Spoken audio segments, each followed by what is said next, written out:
The Valoran Empire was the biggest power in the known galaxy.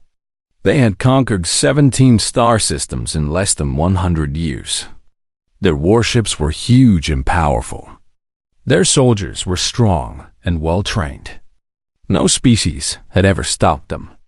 No species had even come close. When their armada of 3,000 warships arrived at the edge of the Sol system, the Valorans expected another easy victory. They had done this many times before. They would send a message demanding surrender. The weak species would beg for mercy. Then the Valorans would take everything they wanted. That was how it always worked. Hi. Commander Arkan Zethral stood on the bridge of his flagship, the Dominant Will. He was tall, almost 8 feet, with dark blue scales covering his body. His eyes were yellow with black slits, and they showed nothing but cold confidence. He had led 43 successful conquests. This would be his 44th.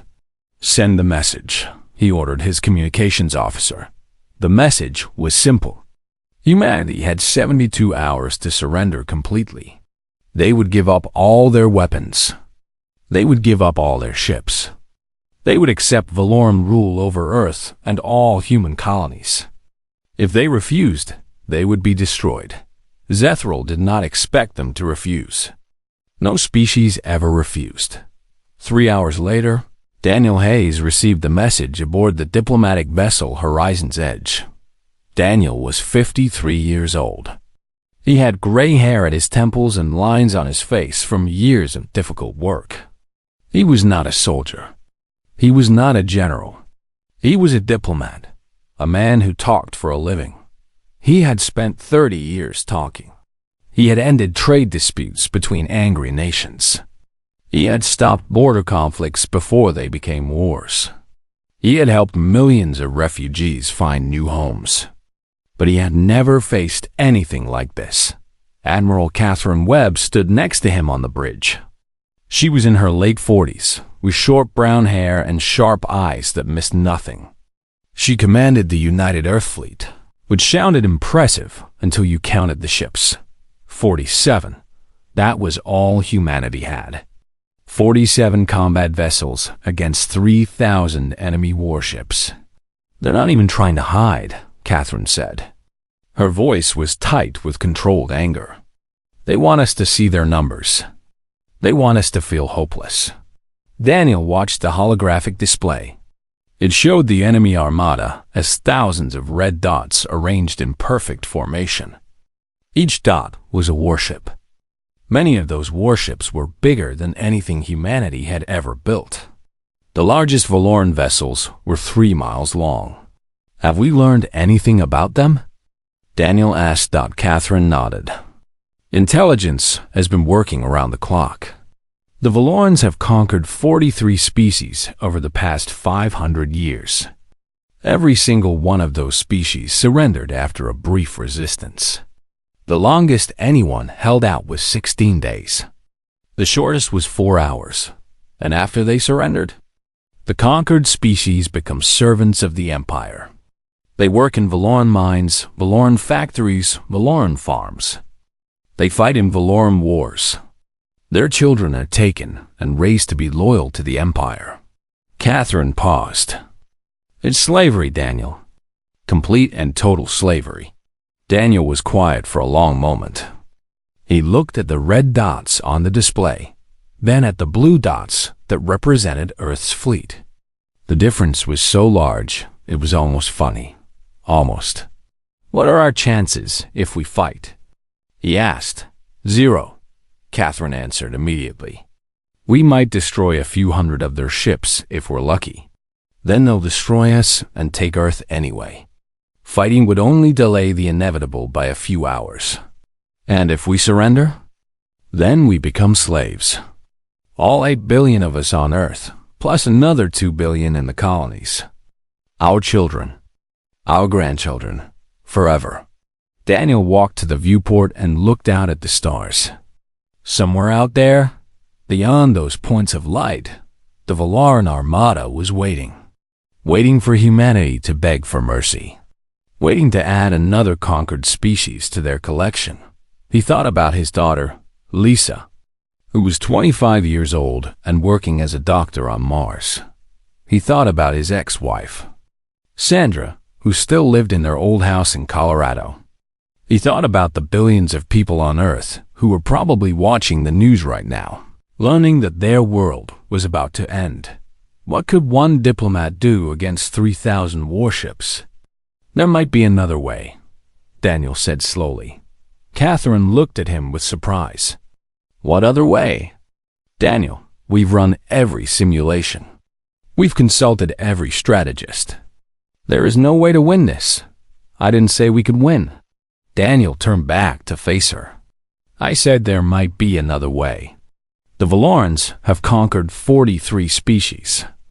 All of them surrendered after brief resistance. What does that tell you? Catherine frowned. It tells me that resistance is pointless. Maybe. Or maybe it tells us something else. Maybe it tells us that the Valorans have never encountered a species that refused to surrender. They've never encountered a species that would rather die than become slaves. That's because no species would choose extinction over slavery. It's not rational. Daniel smiled. It was a strange smile, not happy but not sad either. Exactly. It's not rational, and that might be our only advantage. Catherine stared at him. What are you planning? I'm going to request a meeting with their commander. Tell them that Earth's ambassador wants to discuss terms. Terms? Daniel, they don't want terms. They want complete surrender. I know what they want. Daniel's voice was calm, almost peaceful. But they don't know what we want. They don't know what we're willing to do.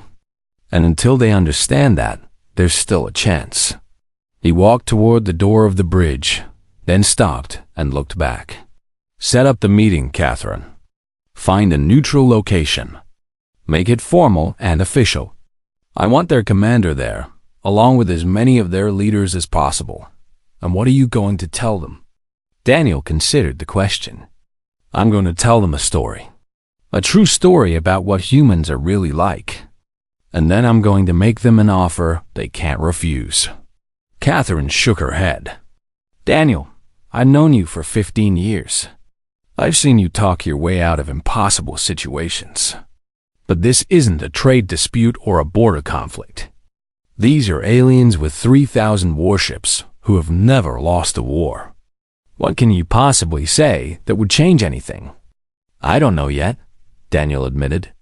But I have 72 hours to figure it out. In the meantime, keep our fleet ready. If I fail, we're going to need every ship we have. He left the bridge and walked to his quarters. The corridors of the horizon's edge were quiet. Most of the crew was at their stations, preparing for whatever was coming. They looked at Daniel as he passed, their eyes full of fear and desperate hope. They knew who he was. They knew he was their only chance. Daniel entered his quarters and sat down at his desk. He pulled up every file he could find about the Valoran Empire. He read about their conquests, their culture, their beliefs. He read about the 43 species they had enslaved. He read about their military tactics and their political structure. And slowly, an idea began to form in his mind. It was a crazy idea. A dangerous idea. An idea that might get every human being killed. But it was the only idea he had. He started writing notes, planning what he would say. Outside his viewport, the stars continued to shine, uncaring and eternal. Somewhere among those stars, the Valoran Armada was waiting. Daniel Hayes had 72 hours to save humanity. He got to work. The meeting place was a space station built in the asteroid belt between Mars and Jupiter. The Valorans had constructed it in just 18 hours, showing off their advanced technology. The station was made of black stone that seemed to absorb light. It was designed to make visitors feel small and afraid. Daniel Hayes felt small when he saw it, but he did not feel afraid. He felt something else, something cold and hard in his chest. It was determination. His shuttle approached the station slowly. Through the viewport, He could see Valoran warships surrounding the area.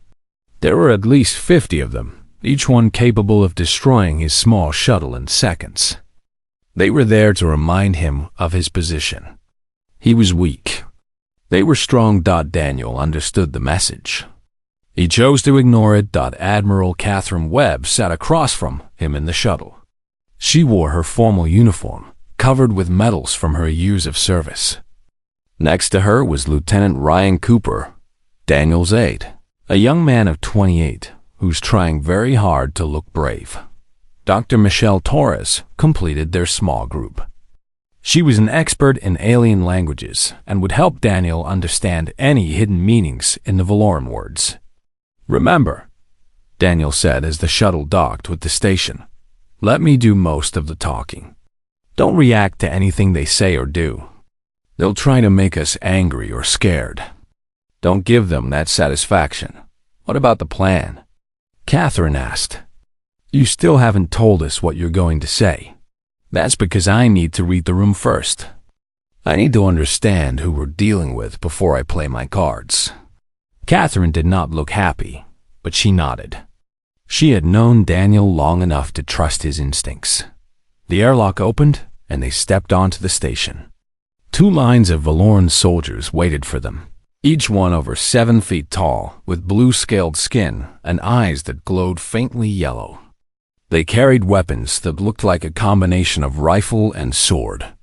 Their armor was black and covered with symbols that probably represented their ranks and ACHIEVMENTS. A Valoran officer approached them. "You will follow me," he said through a small device attached to his throat. The device translated his words into English, though the voice was flat and mechanical. "The High Commander waits." They followed the officer through corridors of black stone. The walls were carved with images of Valoran victories, scenes of conquered species kneeling before their new masters. Daniel looked at each image carefully. He saw fear on the faces of the conquered. He saw pride on the faces of the conquerors. Good, he thought. Pride was something he could work with. The corridor ended at a massive door that slid open silently. Beyond, it was a grand hall, bigger than any room Daniel had ever seen on a spaceship. The ceiling was so high it disappeared into shadow. The floor was polished until it reflected like a mirror. At the far end of the hall sat Arkan Zethro. The High Commander was larger than his soldiers, nearly 8 feet tall even while sitting on his throne. His scales were darker than the others, almost purple, and his eyes burned with intelligence and contempt. He wore armor that looked like it was made of gold, though Daniel suspected it was something much stronger than gold. Around him stood 3 other Valorans in slightly less impressive armor. These were the council members, the leaders who helped Zethro rule the invasion force. And behind them, arranged in careful rows, were 50 more soldiers. 50 soldiers. 4 humans. The message was clear. Daniel walked forward until he stood in the center of the hall. He did not bow. He did not kneel. He simply stood there and looked at Zethral with calm, steady eyes. Zethral's scales shifted color slightly. Daniel had read that Valorans showed emotion through color changes in their scales. This particular color suggested annoyance. "You waste our time with this meeting," Zethral said. His voice was deep and rough, like stones grinding together. "The outcome is already decided. Your species will serve the Empire, or your species will die. Those are your only choices." "Thank you for meeting with me, Archon," Daniel replied. He kept his voice polite and respectful. "I know your time is valuable. I promise not to waste too much of it. You have already wasted enough. Submit your surrender and be done with it. Before we discuss surrender, may I ask some questions? I want to understand your empire better." Zethral's scales flickered again, this time with a color Daniel could not identify. Curiosity, perhaps, or amusement. "Ask your questions," the Archon said. "They will change nothing." Daniel nodded. How many species has the Valoran Empire conquered? 43 sentient species serve us, Zethral answered with obvious pride. Their worlds belong to us. Their resources belong to us. Their labor belongs to us. Impressive, Daniel said, and he meant it. Building an empire that large was not easy, even for conquerors. Out of those 43 species, how many resisted before they surrendered? Zethral made a sound that might have been a laugh. All of them resisted. Briefly, the Thelvari held out for 9 days before they surrendered. The Crossian hegemony lasted 16 days. They were the strongest enemies we faced. He leaned forward slightly. Your fleet would last perhaps 12 hours against our armada. Less if we choose not to hold back. I don't doubt it, Daniel said. One more question, if you'll allow me. In all your conquests, across all those centuries, have you ever encountered a species that had already destroyed itself? The hall went silent. Even the soldiers seemed to freeze in place. Zethral's scales shifted through several colors Daniel could not read. The Archon's glowing eyes narrowed. Explain your question, he demanded. Daniel smiled. It was not a friendly smile. It was not a diplomatic smile. It was the smile of a man who knew something that his enemy did not. It was the smile of someone holding a secret weapon. I would like to show you something, Daniel said. He pulled a small device from his pocket. With your permission? Zethral hesitated for a moment, then gestured with one clawed hand. Show me. Daniel activated the device. A holographic image appeared in the air above him, large enough for everyone in the hall to see. The image showed a city. Or rather, what had once been a city. The buildings were destroyed, reduced to burned and broken ruins. The streets were filled with rubble and ash. And in the distance, rising above the destruction, was a mushroom cloud. This is Earth, Daniel said. His voice was calm, almost casual. Specifically, this is what Earth looked like 200 years ago, during what we called the Third World War. He pressed a button and the image changed. Now it showed fields covered with bones. Human bones. Thousands of them. Millions of them. We created weapons capable of destroying entire cities in seconds, Daniel continued. We built thousands of these weapons. And then we used them on each other. Another image. People with burned skin and missing limbs, walking through a destroyed landscape. Their eyes were empty, hopeless. 3 billion people died in 18 months, Daniel said. That was almost half of everyone on Earth at that time. We destroyed 60% of our own planet. We poisoned our water, our air, our soil. We came very close to making our entire species extinct. He looked directly at Zethrael. We did this to ourselves, Archon. Not to an enemy. Not to an invader. To ourselves. The hall remained silent. Every Valoran eye was fixed on the holographic images of human destruction. Why do you show us this? One of the council members demanded. Do you think we will pity you? Your weakness does not impress us. I'm not showing you our weakness, Daniel replied. I'm showing you our nature. He turned off the holographic projector. The images disappeared, but their memory remained. Every species you've conquered was rational, Daniel said. They calculated the odds. They saw that resistance was pointless. They chose to surrender because surviving as slaves was better than dying as free people. That was the logical choice. The sane choice. He took one step closer to Zethral's throne. Humans are not sane, he said quietly. And I think it's time you understood what that means for your invasion. Zethral stared at him with those burning yellow eyes. For the first time since the meeting began, the Archon did not look confident. He looked uncertain. Continue, Zethral said. Tell me more about your insane species. Daniel smiled again. This time, it was even less friendly than before. Gladly, he said. Let me tell you what we've been building while you were conquering your 43 rational species." Daniel let the silence stretch for a few more seconds. He wanted the Valorans to think about what they had seen. He wanted those images of destruction to sink into their minds. After the Third World War, he began, we rebuilt. It took almost 100 years, but we rebuilt our cities, cleaned our water, fixed our atmosphere. We expanded into space.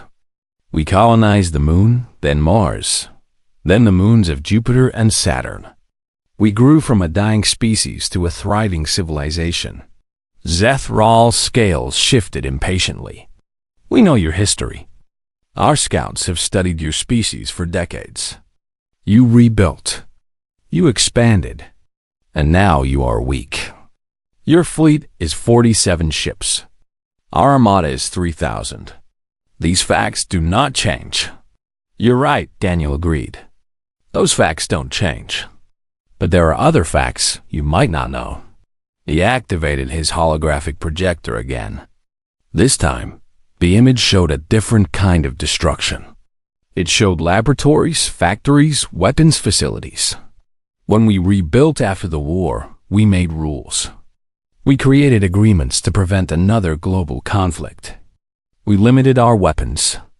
We promised each other that we would never again create the things that almost destroyed us. He paused.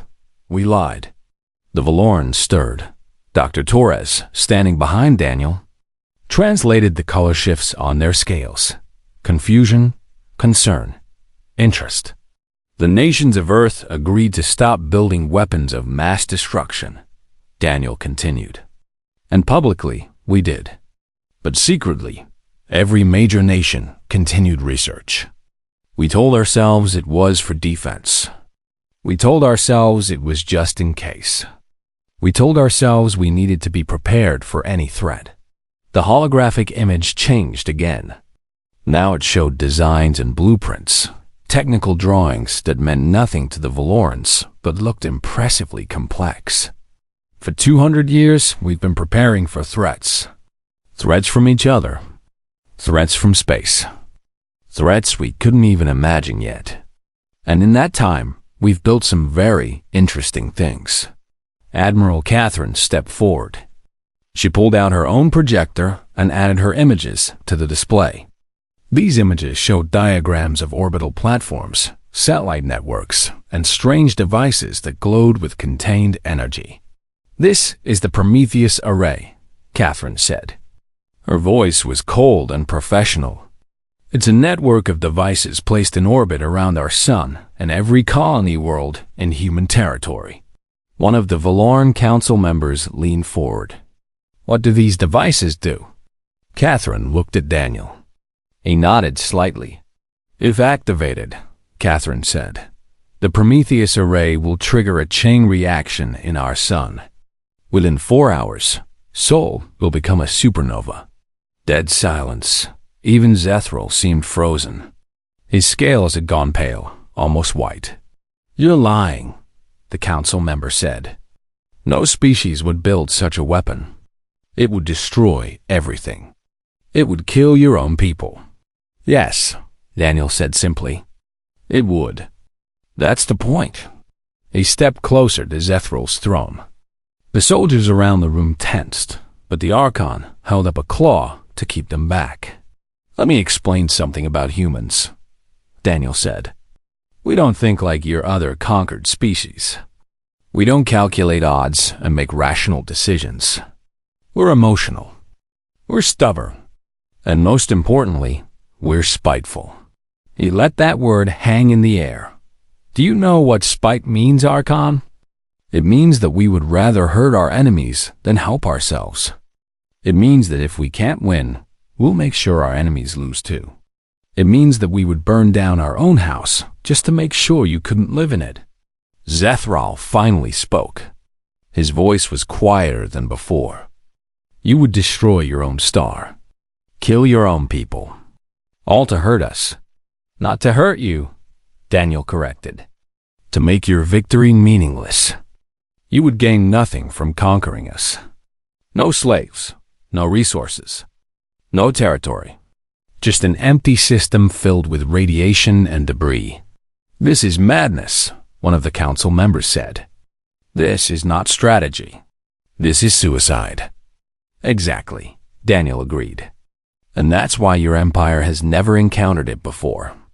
Every rational species surrenders because survival matters more than freedom.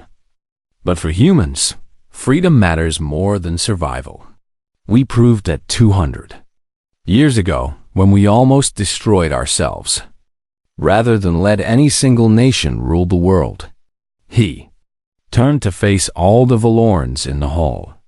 Here is what will happen if you invade Earth. First, we will fight you with everything we have. Every ship, every weapon, every soldier. We know we will lose. We've done the math. But we will make you pay for every inch of space. We will destroy hundreds of your ships before you defeat us. The images on the holographic display changed again. Now they showed Earth's fleet, small but determined.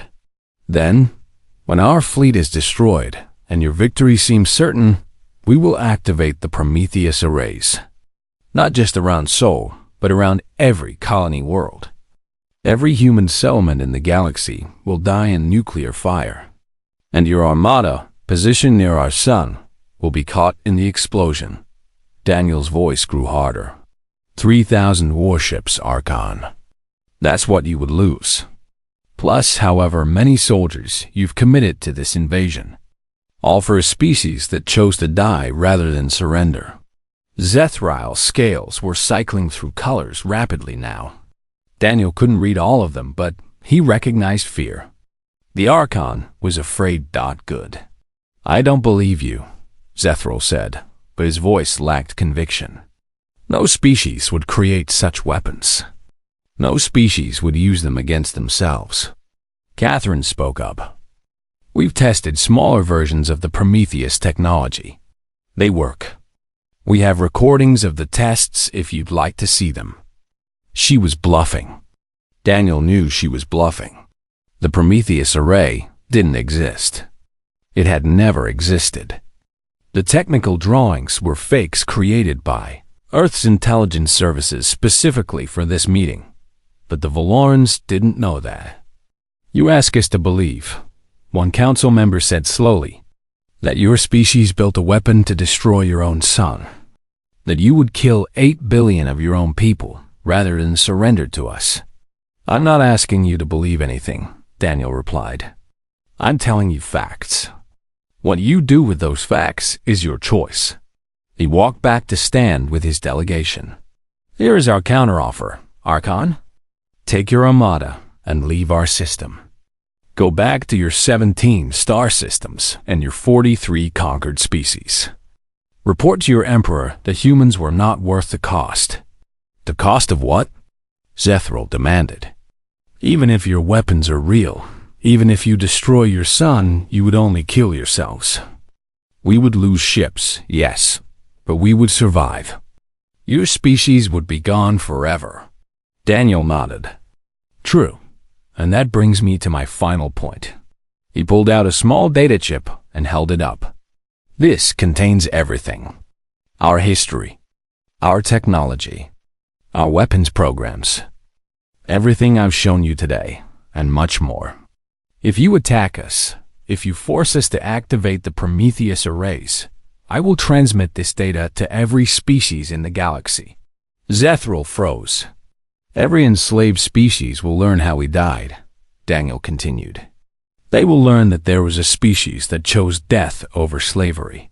They will learn about our weapons, our tactics, our philosophy. And they will learn that the Valoran Empire can be hurt. That your invincible armada can be destroyed. He smiled again, that cold and dangerous smile.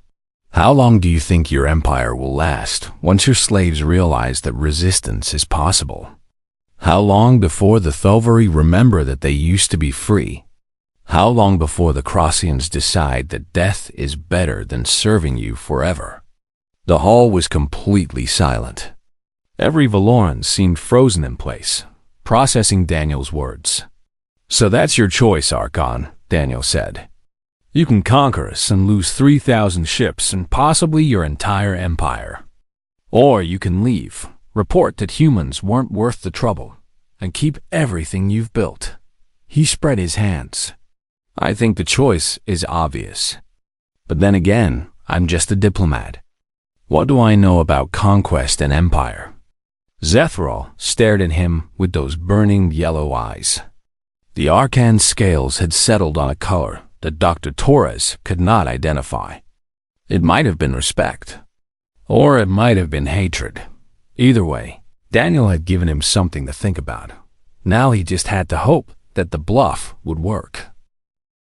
The silence in the great hall lasted for what felt like hours. Daniel stood perfectly still, his face calm, his heartbeat steady. He had played his hand. Now he waited to see if the Valorans would fold. Archon Zethral rose from his throne.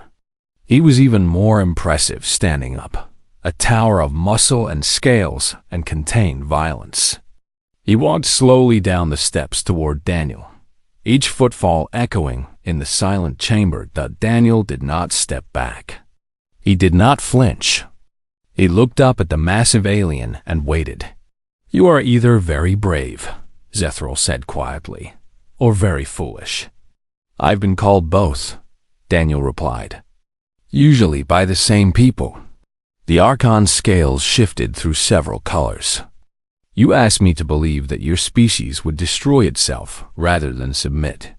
You asked me to believe that you have weapons capable of destroying your own sun. And you asked me to believe that the loss of one small species would somehow threaten an empire that spans 17 star systems. I'm not asking you to believe anything. I'm just telling you what will happen if you attack us." Zethral studied him with those glowing yellow eyes. "I have conquered 40 species. I have heard many threats, many promises of resistance, many vows to fight to the last soldier." He paused. "They all surrendered in the end. They weren't human. No, they weren't." The Archon turned and walked back toward his throne, but he did not sit. Instead, he stood with his back to Daniel, looking at the carved images of conquest on the walls. "Tell me, Ambassador, do you have children?" The question surprised Daniel. "I have a daughter, Lisa. She's 25 years old. And if you activate these weapons of yours, if you destroy your son, she will die along with everyone else." "Yes." Zethral turned back to face him. "And you would do this? Kill your own daughter? Just to deny us our victory?" Daniel was quiet for a moment. He thought about Lisa, about her smile, about the last time he had seen her on Mars. She had been excited about her new medical research. She had talked for hours about the possibilities of treating diseases in low gravity. She had looked so happy, so full of hope. "If you attack us," Daniel said slowly, "Lisa will become a slave. She will work in your mines or your factories until her body breaks down. Her children, if she has any, will be raised to serve the Empire. They will never know freedom.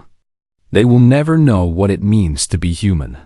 He met Zethral's eyes directly. "So yes, Archon, I would rather see her die free than live as a slave. And I believe she would make the same choice. Because that's what being human means." Another long silence. The council members were communicating with Zethral through subtle changes in their scales. A private conversation that Daniel could not follow. Dr. Torres was watching intently, trying to catch what she could. Finally, Zethral spoke again. "You said you have recordings of weapons tests. I want to see them." Catherine stepped forward with a data chip.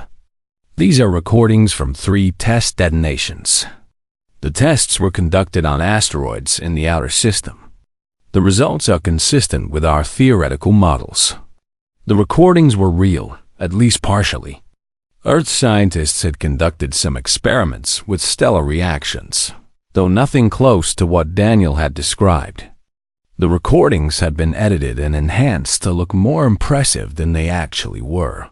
A Valoran technician took the data chip and inserted it into a viewing device The holographic display showed a small asteroid suddenly becoming as bright as a star, then exploding in a wave of light and energy that consumed everything around it. The Valorans watched in silence. "This was a small-scale test," Catherine said. "The reaction can be scaled up. Our models show that a properly calibrated array could trigger a cascade effect in any star with the right characteristics. Sol is particularly suitable. How long would you people have?" Zethral asked.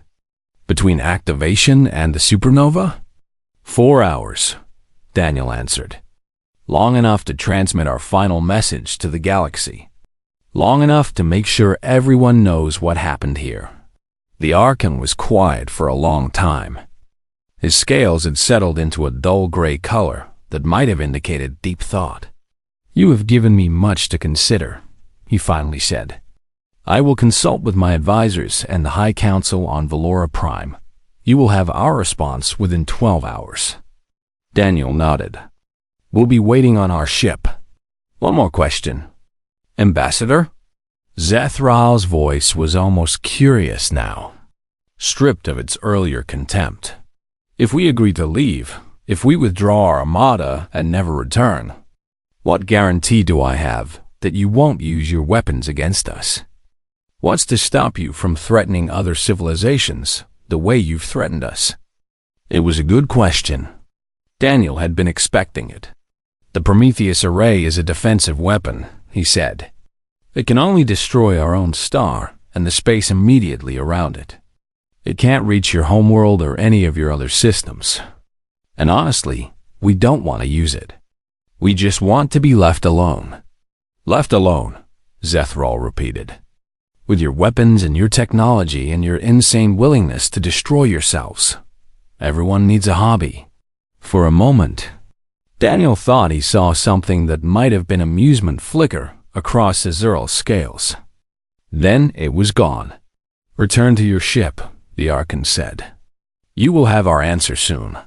Daniel and his delegation left the Great Hall. They walked back through the corridors of black stone, past the carved images of conquest, past the lines of Valoran soldiers. No one spoke until they were safely back on their shuttle and accelerating away from the station. "Do you think he believed you?" Catherine asked. "I think he's not sure what to believe," Daniel replied. "And that's enough for now. What happens if he calls our bluff?" Daniel looked out the viewport at the distant stars. "Then we fight. We lose. And humanity ends. The Prometheus array doesn't exist, Daniel. We made the whole thing up. I know. So, if they attack, we have nothing.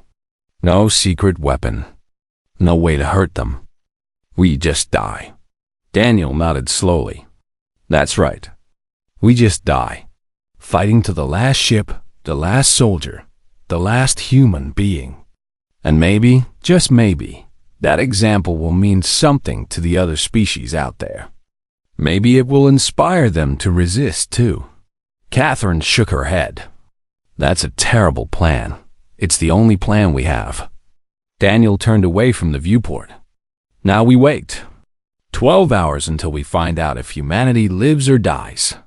The shuttle docked with the horizon's edge. Daniel went to his quarters while Catherine returned to the bridge. Ryan and Michelle went to analyze what they had learned about the Valorans during the meeting.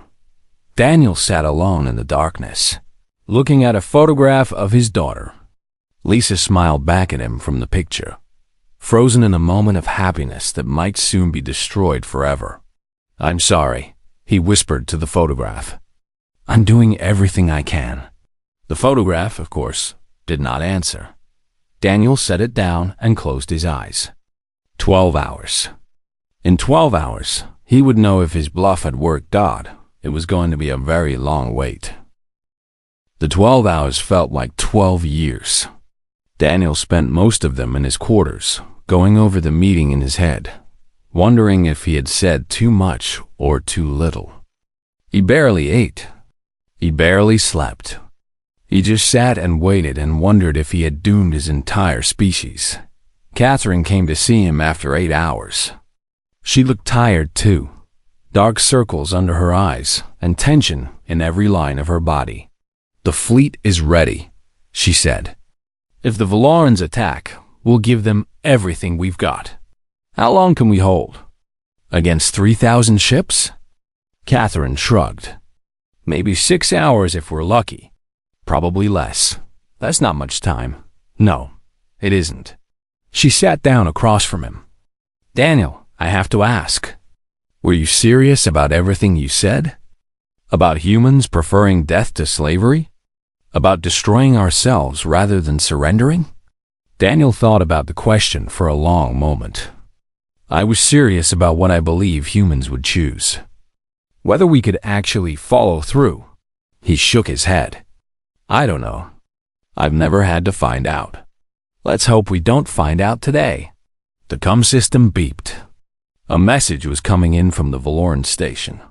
Daniel's heart nearly stopped. He stood up and walked to the display screen. Catherine was right behind him. The message was simple. Archon Zethral wanted another meeting. Just him and Daniel, no one else. In 1 hour at the station. "It's a trap," Catherine said immediately. "He's going to capture you or kill you." "Maybe," Daniel agreed. "Or maybe he wants to negotiate. You can't go alone. He specifically asked for me alone.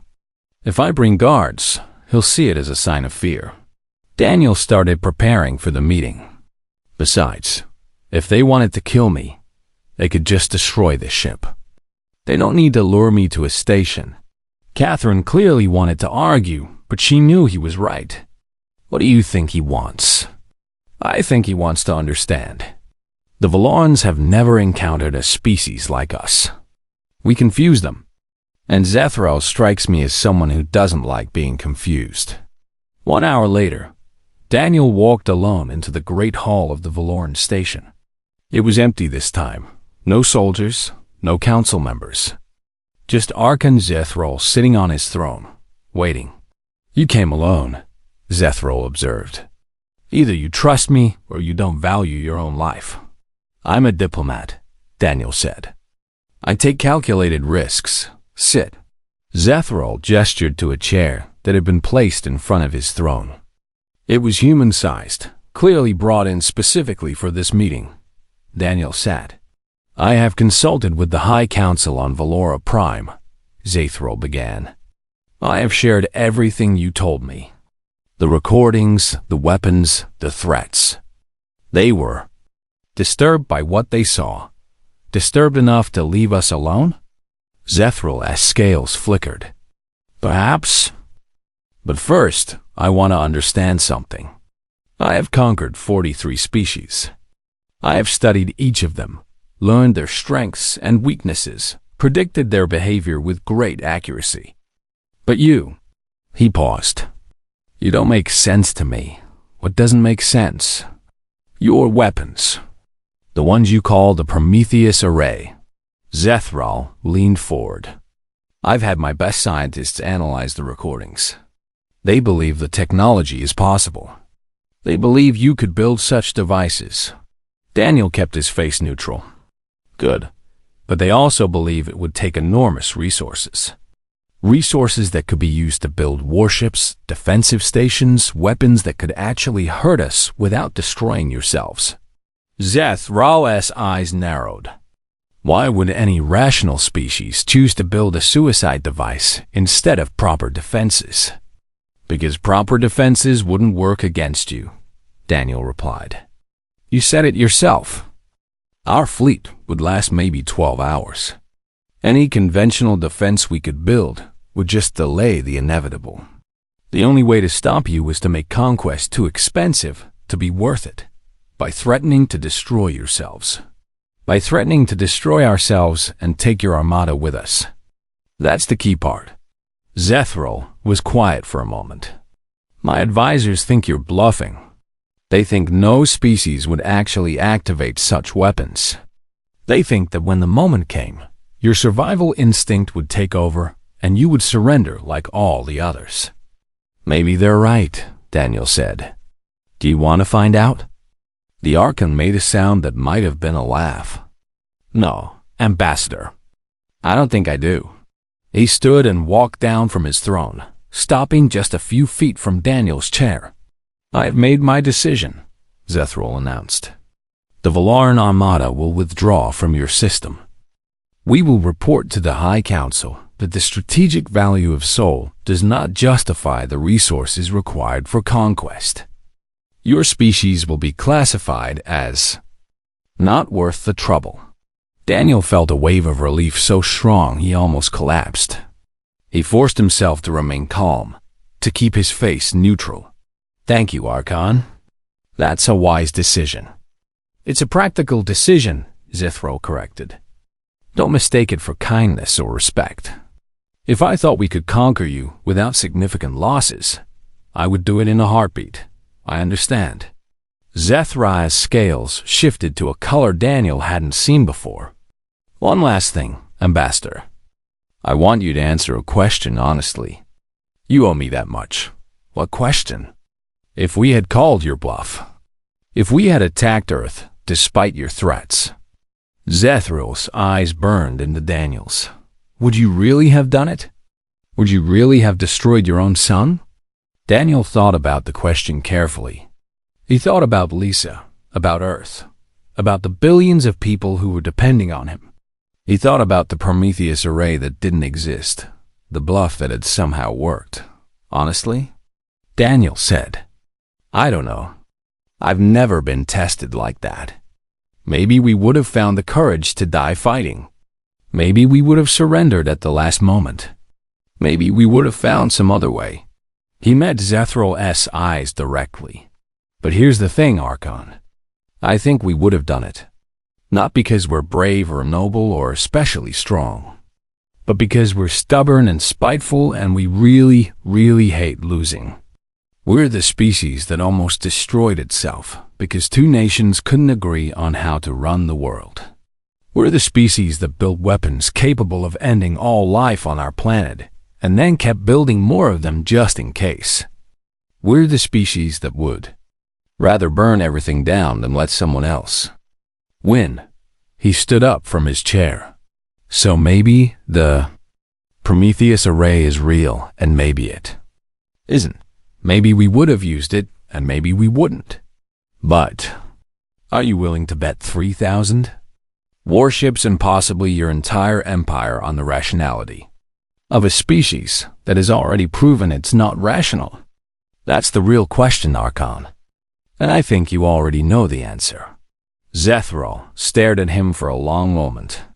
Then the Archon scales shifted to that unreadable color again, the one that might have been respect. You're right, Zethral said quietly. I do know the answer, and that's why we're leaving. He turned and walked back toward his throne. Go back to your people, Ambassador. Tell them they're safe. For now. But remember this. The Valaran Empire has a long memory. We do not forget those who defied us. And someday, when we found a way to counter your weapons, we will return. I'll keep that in mind, Daniel said. Goodbye, Archon. He walked out of the great hall, through the corridors of black stone, back to his shuttle. His hands were shaking. His heart was pounding.